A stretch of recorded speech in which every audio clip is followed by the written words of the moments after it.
Hey Dreamer, please. Hi guys, welcome to the final episode of the Beginner's Guide series, but this only marks the beginning of your journey in 7 nights. So this video is going to be slightly more special. I'm actually going to bring in lots of actual playthroughs from a brand new account I created, and here's how this guide is going to flow. I'll be going through hero selectors and which heroes you must pick immediately upon entering the game on day 1, after which I will be exploring day 1 activities with you guys and also go through some main things which are more exclusive to new players while explaining the main things you need to focus on. Then we will continue to proceed with other hero and equipment selections from day 2 to day 14. So if you haven't watched the past 6 episodes of the Beginner's Guide series, please watch them, otherwise you will not understand why certain choices need to be made. And then finally, I will talk about farming and general progress. To returning players who are watching this, you guys already have a head start in terms of hero selection, so do cross-check with your inventory who you like and pick accordingly. A lot of farming and progress related information is still relevant in terms of starting over in 7 nights since so much has changed, so it would be great to listen through too. So let's begin. In the first 2 weeks after you start or return to the game, you are going to be given tons of free special heroes via these few main ways. Number 1, the regular check-in, which differs depending whether you are a new or returning player or veteran player. New players get 2 level 50 plus 10 special hero selectors and 2 level 50 plus 10 normal hero selectors, while returning players only get 1 6-star special hero selector. Number 2, the 5-day check-in hero giveaway. You will get Truth, Amelia, Palinus, Sylvester, and Orca at level 50 plus 10. They are not Myth Awakened but are definitely strong enough to carry you through the main activities in the beginning. Number 3, the special bonus check-in, which only applies to new and returning players. Unfortunately, I only have the version for returning players, but I believe it doesn't vary too much. You will get a total of 22 special heroes from here within 2 weeks on the first day and the last day. Pro tip here, sell the blue frame heroes because technically they're going to appear more commonly, and only keep heroes who you really need and want, because by selling unnecessary heroes you will get 1 million gold and 4,100 soul essence from each of them. This will really give you a strong head start. Number 4, Pointer Star. Pointer Star, as mentioned way back in volume 1, is a guide quest system. We will look at the individual rewards for this later. Number 5, the seasonal jumping check-in. This freebie event gives out tons and tons of very good rewards to every player, new or old. So for new and returning players, this is of course the best source of heroes, equipment and resources to progress. The current jumping check-in I'm showing provides 6 level 50 plus 10 special hero selectors in the first week, but after May 28, 2020, this is going to change. So if you are watching this video after May 28th, please check my new jumping check-in guide.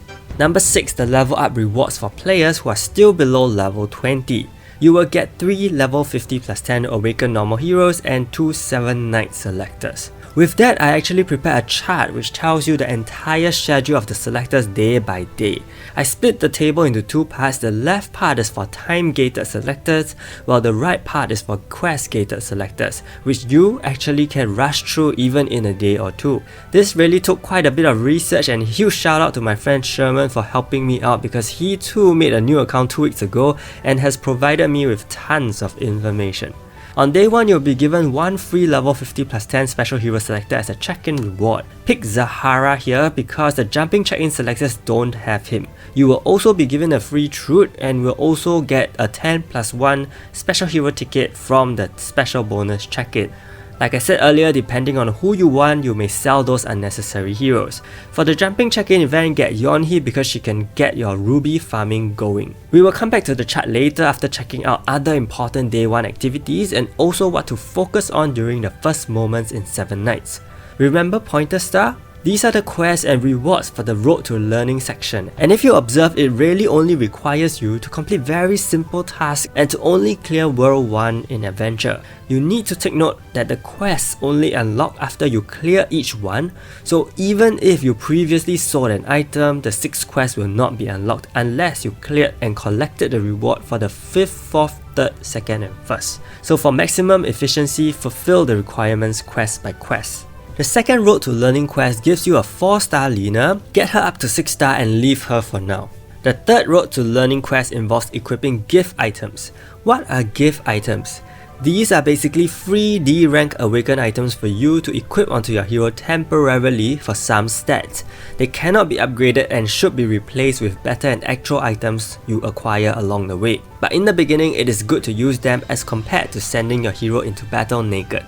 So with Zahara, Yonhee and Truth in your team, you should have absolutely no problem in clearing adventure. You can see over here, I'm just using Truth at the back.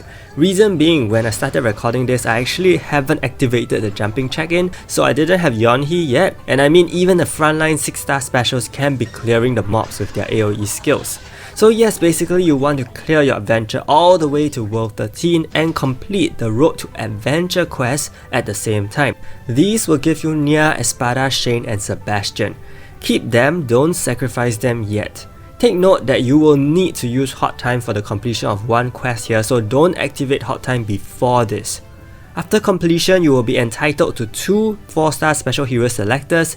I strongly recommend picking Rachel from both these selectors. Why so? Because of another set of freebies known as the level up rewards. You will be getting 3 level 50 plus 10 awakened normal hero selectors at level 7, 11 and 18 and 2 6-star 7 knight selectors at level 10 and 20 respectively.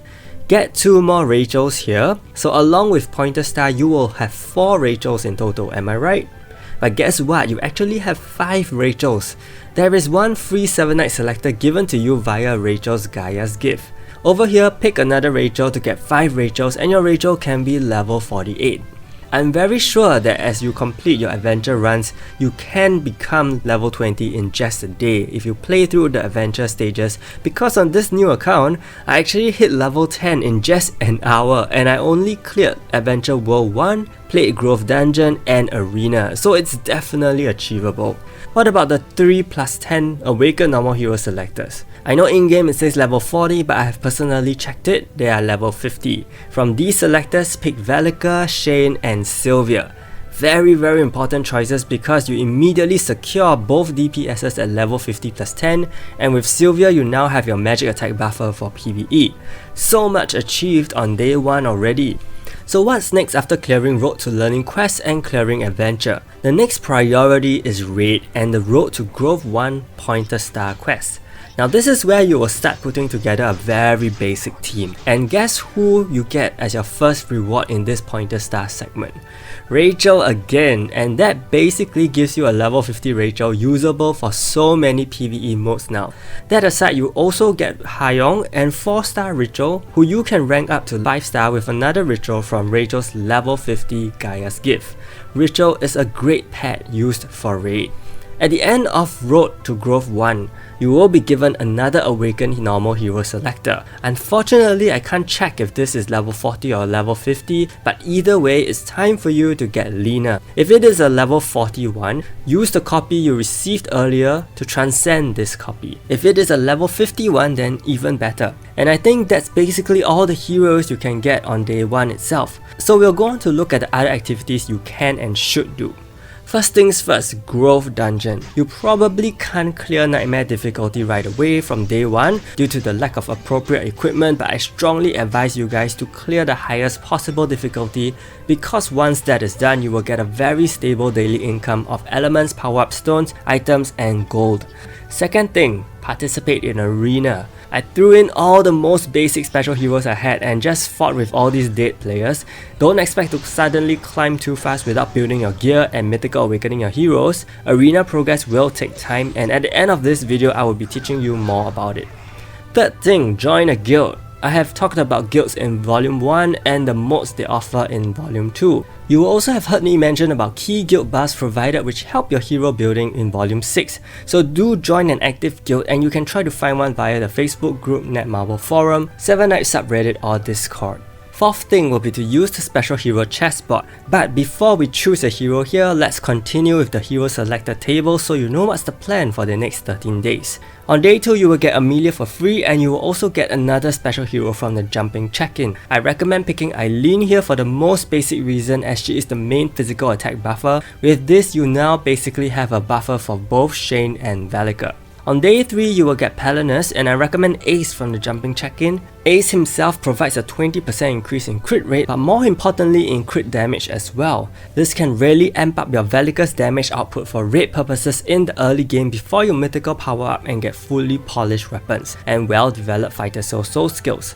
Logging in consecutively also gives you a level 40 plus 10 awakened hero selector, and you should pick Chloe from this, and with that you're basically almost set to take on the raids of higher levels. On day 4, checking in provides you with a level 50 plus 10 awakened normal hero selector. Go for Seek here. Seek is very useful for Velica because he can reset all allies' awakened skills, and just in case your Velica doesn't have enough damage from her awakened skill, he is able to help you use it once again. You will also get Sylvester and aim to get Ares from the jumping check-in. Now I know she is a taunter like Seek and they kind of work in the same way, but I would say Ares has better bulk and she can really help you get good scores in Castle Rush. On day 5, you will be given Orca, and he is the last hero in the 5 hero giveaway. You can then pick up his nemesis Cult from the jumping check-in. Cult is recommended because her mythical awakened form is a very strong damage dealer in arena, and her passive debuff of decreasing enemy defense by 20% is by far one of the most useful passives in arena too. From day 6 to 9, I have these recommendations. Rin from jumping check-in since she is a magic attack buffer in arena. Skult from the special bonus check-in. Why Skult? Skult has a passive that increases lethal rate for magic allies by 20% before Mythical Awakening and 30% after.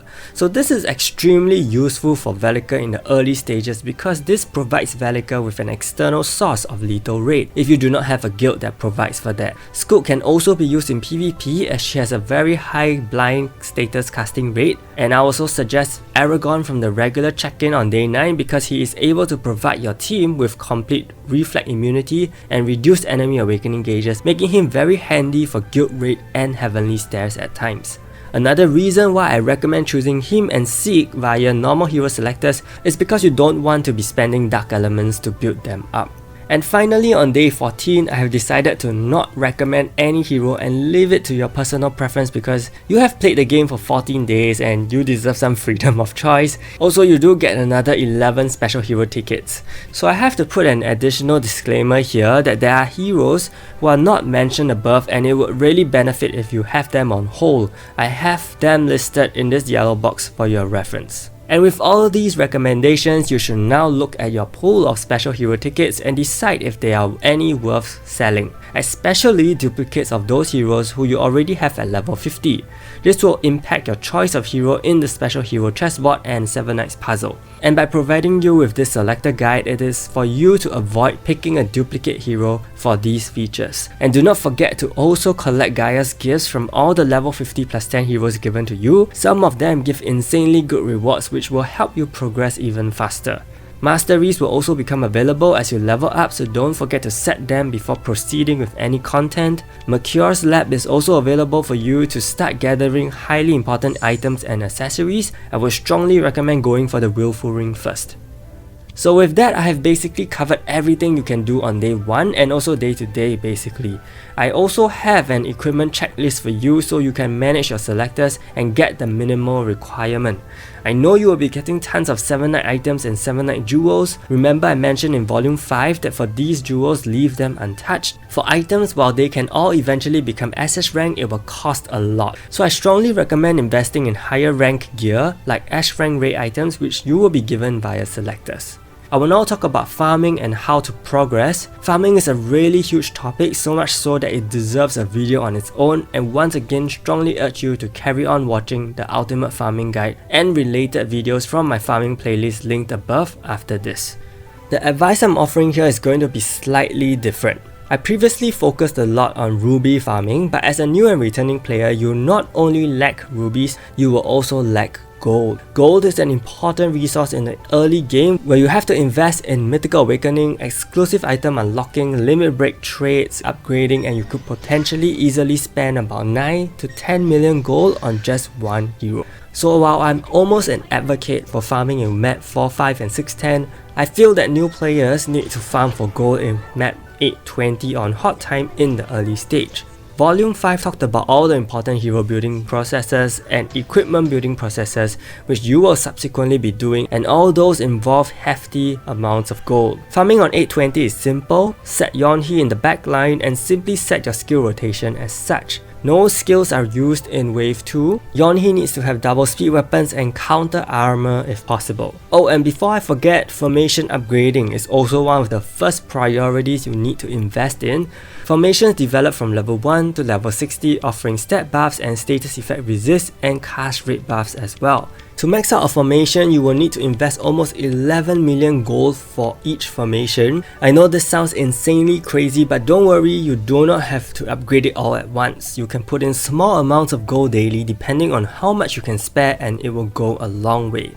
Your first priority is to get the defensive formation developed to its maximum. All other 3 formations do not matter as much. The defensive formation is the best formation not only for farming but also for any PvE mode because it provides the greatest attack buff for your DPS in the back line. Another priority is to build up Velika first. Velika will be your best DPS in raid, and by fully investing in her first, your progress will improve greatly because you can access more power-up stones early, allowing you to power up higher grade items, jewels and accessories. She basically opens up equipment farming for you. But to get her to do her job, you have to Mythical Awaken her and also perform Mythical Power Up. As Mythical Power Up requires a large amount of hero sacrifices, this is where you may choose to farm in World 13.5 because World 13.5 has a higher drop rate of heroes during hot time and has the chance to drop Linas and Evans, who are Light and Earth heroes. Light and Earth heroes are very important hero types which you need to keep in mind because very few special heroes belong to these types. Which means Light and Earth elements should be used to rank up these normal heroes instead and to use those 6-star Light and Earth heroes for Mythical Power Up. Farming in 13.5 uses the same auto settings as 820 which I previously showed. One important thing which comes into play however are your auto power up settings. If you watch the Ultimate Farming Guide, you will know that my method of auto power up will simply be to restrict everything to 3-star heroes only. This is because my farming revolves around 4.5 and 6.10, which are both Asgard maps where the lowest possible fodder ranks are 1-star and 2-star. Now in Aisha maps and beyond 820 and 13.5, the lowest possible fodder ranks are very commonly 3-star. So the settings definitely need to change because otherwise I will have tons of 3-star fodder clogging up my inventory. Since the goal is to get more 6-star sacrifices, you can opt to adjust your settings such that you get more fusions by sacrificing 3 stars to 3 stars and 4 stars to 5 stars. Remember, the most important resource for Mythical Awakening are 5-star plus 5 heroes because at that point you have the control whether to fuse them or rank them up to 6-star. Subsequently, who you build will depend on usage. No doubt Shane is the only top physical DPS. Her main usage comes in for guild related modes and sometimes special dungeons, so it depends on how active you are for these modes. You will then proceed to work on your PvP units. Arena is indeed a very important mode after you have gotten your PvE farming teams built. The simple fact that Arena gives you rubies, topaz and soul shards weekly is already an important reason to play it. And to climb in Arena, gear needs to be subsequently Mythical Awakened and polished to a near maximum state. You will need lots of power-up stones for this process, so item raid is something you must spend time doing on a daily basis to rack up some power-up stones and celestial ores. It is only by doing these consistently will you be able to progress fast and earn even more resources for gacha and build your whole account. So basically that is it. There were a lot of things to follow in this video alone, but timestamps are all available, so don't worry. I hope this entire series has helped you understand the game even more. Please give me your feedback about the guides in the comments below. Like this video and subscribe to my channel and stay tuned for even more guides. And for all of you who have been watching the series and supporting me, I am really humble and I appreciate it a lot. Thank you so much and see you!